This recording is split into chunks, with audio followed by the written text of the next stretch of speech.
Yeah, hello.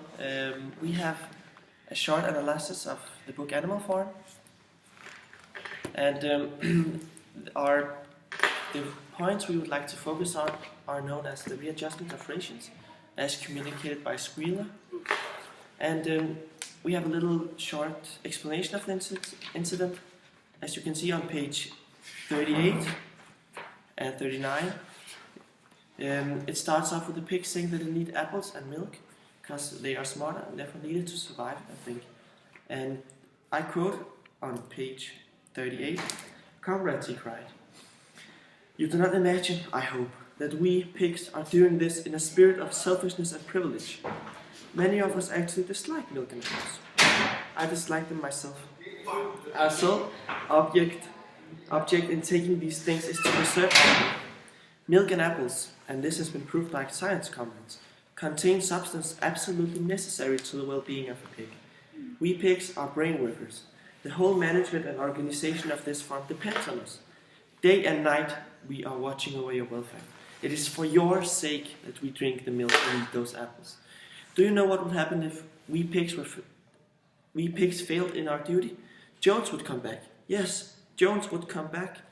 Surely, comrades," cried Squealer, almost pleadingly, skipping from side to side and whisking his tail. "Surely there is no one among you who wants to see Jones come back." And the other incident is when Squealer, he tries to convince the other animals into thinking that they get the same rations that they did before Jones was removed. And you can see that on page 98. And it says, "For the time being, certainly it had been found necessary to make a readjustment of the rations. Squealer always spoke of it as a readjustment, never a reduction. But in comparison with the days of Jones, the improvement was enormous." Reading out the figures in a shrill, rapid voice, he proved to them in detail that they had more oats, more hay, more turnips than they had had in Jones' days, that they worked shorter hours, that their drinking water was of better quality, that they lived longer, that a larger proportion of their young ones survived infancy, and that they had more straw in their stalls and suffered less from fleas. Yeah. And then we have some, it's known as the pigs. From utopia to dystopia, as the pigs are not as equal to the animals, or they are more equal.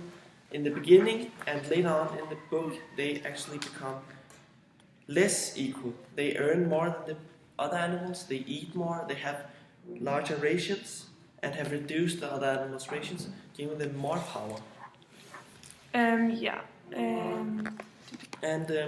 they actually also gain weight, as you can see on page 99. Rations reduced in December were reduced again in February, and lanterns in the stalls were forbidden to save oil. But the pigs seemed comfortable enough, and in fact were putting on weight, if anything. Oh yeah, and the descent of dictatorship, well, Napoleon gets more and more power, and he is eventually turned into a dictator, and no one is really able to stand up against him and the other pigs. Yeah, and the food is just a part of it. So yeah. Hi. Bye bye.